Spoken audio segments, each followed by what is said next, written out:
Welcome, everyone. Thanks so much for joining us. During these interesting times, we would like to share some great discussions that we are having with thought leaders and professionals, where we talk about the realities of remote and virtual work in a growing open talent market. We do deep dives into important topics, tackling some of the real challenges and ask some hard questions. Hi, I am Kyle, a growth partner at One Circle HR, the coolest freelance platform for HR consultants. We are cheerleaders of virtual remote work, and with every discussion, we hope we can make the journey for some of you towards virtual work more enjoyable. We know there is great content out there. We want ours to be easy to digest and implement with the depth of expertise, but also we want it to be fun. Today, joining me is Antony Hlungwane, CEO of the Unplugg Group, an ICT company transforming businesses and society through technology. Co-founder of Future Ingenium, an online assessment, mentoring, and coaching ecosystem, and former CIO, IT director of the Mr. Price Group, an international fashion retailer. Antony has extensive executive experience in retail, banking, insurance, and telecommunications industries, and was twice a finalist in the annual IT Web Visionary CIO Award. Hi, Antony. Welcome, and great to have you join us in One Circle's Yellow Room discussion. Hi, Kyle. Thanks for being here, and thank you for inviting me to this platform. Antony, please tell us a bit about yourself and why it is critical to configure systems and accelerate digital transformation in business to enable remote working and new ways of working from a CIO's perspective. Kyle, to answer that question, I think the starting point is understanding that digital transformations have been happening for a while, transforming many business models and operating models and forcing companies to come up with new ways of working.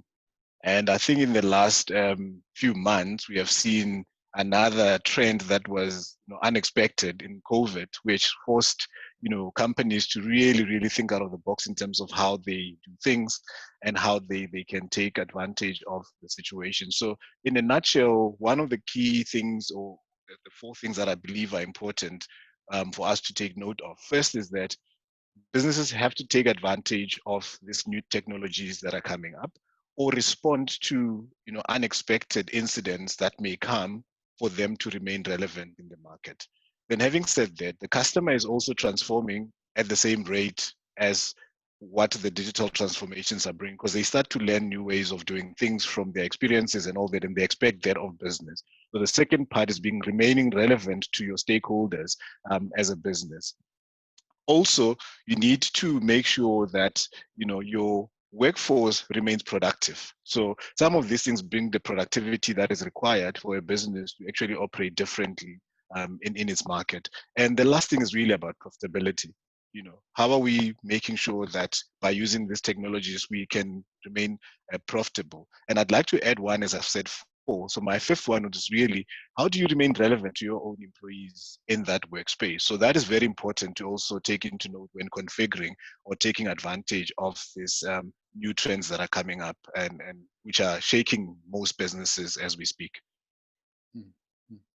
I mean, yeah, we were literally thrust into a situation where we had to go remote overnight, and organizations, we saw organizations give their employees basically data and bandwidth and said, please continue to perform and deliver and be as productive as you were when you were in the office, but now you're at home. So good luck with that. But what impact, Antony, can we see or expect to see in new ways of working and the maturing of traditional HR type of practices as a result of digital transformation? Look, I think this is going to touch every segment of business. And the main people that would be impacted the most are our customers and our employees, with most of the things that we're thinking about in business. So the starting point is a changing leadership conversation that we should be having. Are the old trades still relevant for the impact that we actually anticipating? So you cannot expect people to lead in the fourth industrial revolution with, the first industrial revolution kind of leadership style. So you're definitely going to see a huge impact and a change in that domain that leaders need to, adapt new skills. Secondly, you're also going to have a changing, employee that comes into an organization. While we've had the old guard who are there, we also have the new guys who are coming into organization who come with totally different mindset and how they like things done.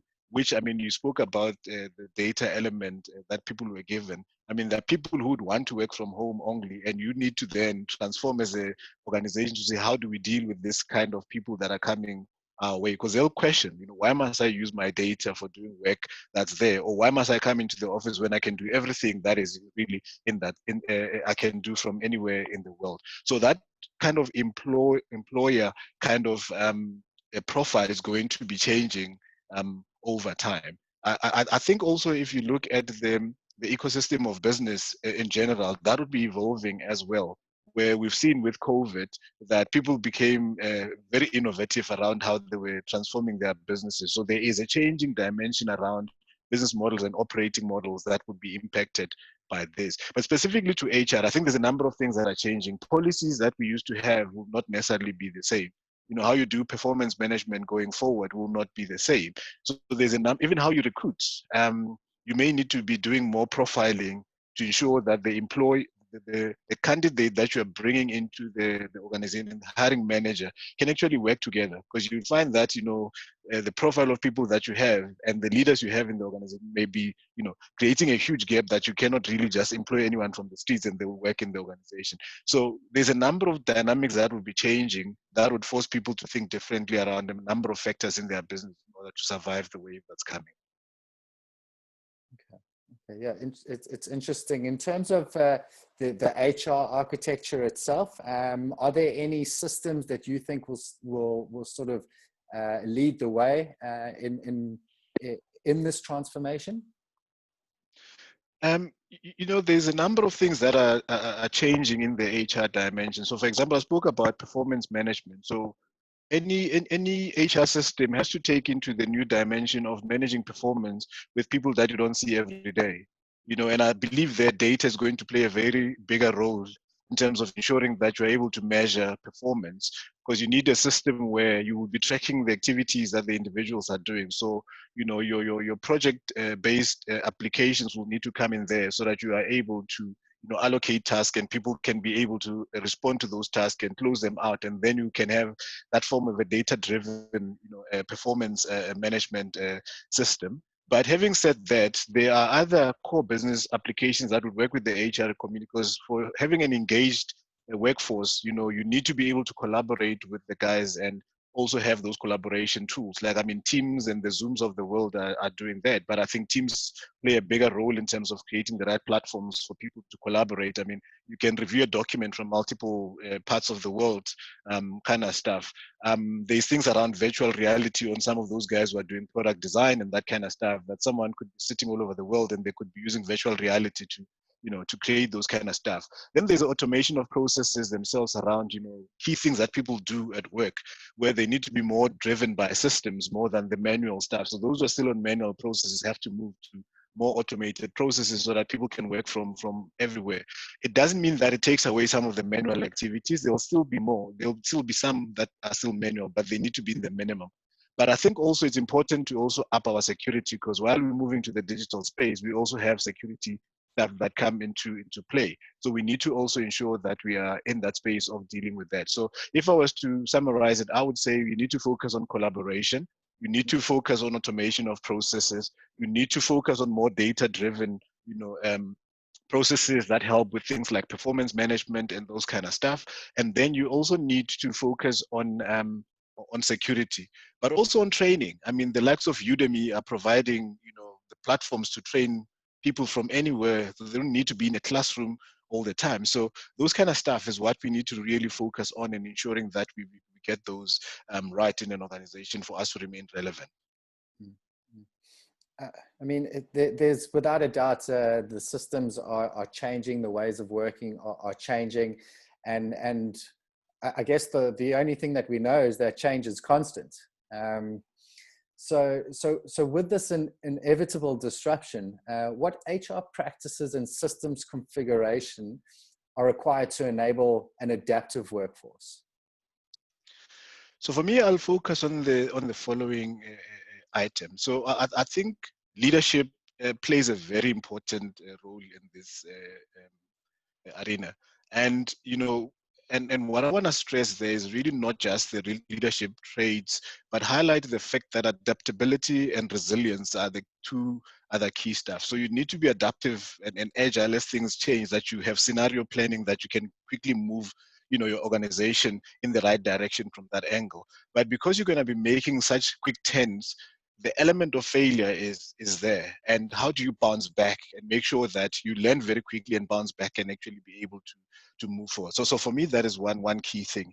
The second thing is being able to take stock of what you have, so that you can create that gap analysis of what are the things that I still need to have in order to move forward in this environment. The third element is you need to understand the impact these changes are going to have on our people. Because oftentimes we then focus on the tech. Hence, you can see in my answer, I'm deliberately avoiding saying which systems can come in, but rather giving a high-level view of how you could get to these things. But I can talk to one or two systems just now. But the element of people is very important. Understanding the impact the changes are going to have on people. And then the final thing is to have that HR roadmap that stands next to the digital transformation roadmap. So for every pillar of that road, there needs to be a corresponding HR pillar that talks to that element of the roadmap. Now, I've given examples of like the likes of Udemy, which are changing how training or learning and development is being done in organizations. But equally, you could even start, at the point of recruitment, where you are using the likes of LinkedIn, connecting closer with people there, that your pipeline is always healthy from that angle. But employee engagement and that kind of stuff, I mean, you have, your teams in WhatsApp for Business and all sorts of other tools that are there that help you collaborate with your teams much better. So those are some of the examples that you would have seen in recent time that have really transformed. Even the call centers. I mean, today you can have a call center from home. Where you can have some of your agents sitting at home dialing. And those technologies are there. It's not things that we're talking about, things that are still coming. These things are here with us right now, that you can actually take advantage of. Okay, yeah. I mean, it's they're tools, they're systems, there's constant change. And with that change, people do need to be taken on a journey, so that I guess the utilization and the adoption of these systems within the work environment deliver to the business case. To start that process, to take your employees from point A to point B, what would be your approach or your recommendations to support your employees on that journey? Look, I think the understanding of the environment is very, very critical, because you cannot change anything nor support anything that you don't have full comprehension of how it's configured. So the starting point would be to understand, the capabilities of the organization, what the supporting processes from an HR were before this disruption, came through. And making sure that you at least start from a point of understanding, because then you will change things with understanding as you move through that journey. So our approach is always understand that business model, understand that operating model, the actors that play in, and how they impact each other in that space. And from then on, you can then start to look at the options that you have to close the gap. And in looking at the options, you again start to look at how will these options impact the people inside the organization, so that when you make that transformation, you are taking a day in the life of an employee into play, and in the new environment, you also start to work with them to ensure that they can take on the new changes that are coming their way. And also your change management becomes very critical. From the point where you discover that you want to make the change, bring them on board, get the champions on board. That will make sure that the rest of the organization flows through. And it's important that you keep people informed of such a decision, because oftentimes we make the decision, we assume that everyone will be happy with it, but we don't bring them on board. So part of your change management should be a strong communication plan that ensures that your employees are informed and they don't second guess and create other stories around what this change is about and not about. And you stay in control of that conversation inside the organization. Okay. Well, it's easy for us to sit around here and discuss why digital transformation and systems configuration is required to enable a remote workforce. But how does this actually come to life? So I guess, Antony, in closing, what is the Unplugged Group's approach to ensure that the workforce is supported and adopts this new way of working through digital transformation? So at the Unplugg Group, we have what we call an accelerated digital transformation offering. With this offering, our main aim is to make sure that we help organizations transition from where they are now and to taking full advantage of the technologies that have come to the fore in terms of transforming organization on the digital space. So our framework is supported by what we call a tri-modal operating model. In the tri-modal operating model, we take recognition of the fact that there is a legacy environment that an organization needs to deal with. Then there is a middle part, which is really the transition phase, moving from the old and going to the new sphere. And then there is the fully digitally transformed zone where things are working in a different format. So you cannot, it's like day and night between what was legacy and what is in this new environment. And we make sure that we understand the business models that we of our clients, and we then apply this tri-modal sphere, because then we can then easily understand what do they need to do in the short term to retain the legacy environment.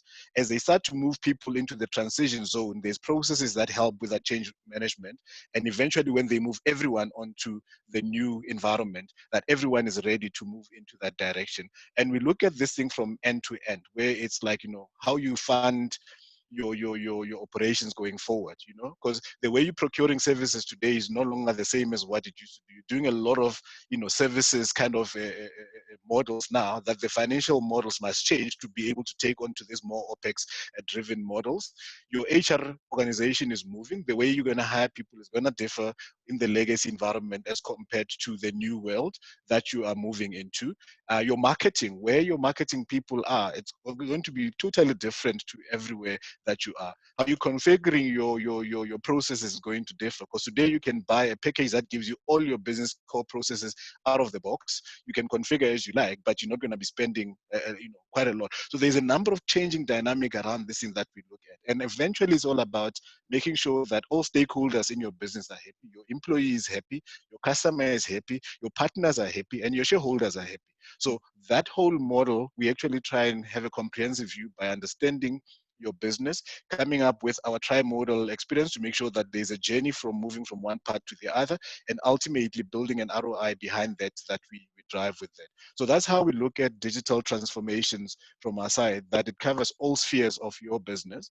And also when we're looking at the leadership element, we bring in a future engineer, which is this online coaching and mentoring that helps with making sure that leaders understand themselves. They've got personal mastery behind them, that they are more in tune with themselves, that they can read situations, that are prepared for the leadership journey. But also we work with groups of people to bring them together to operate effectively as teams.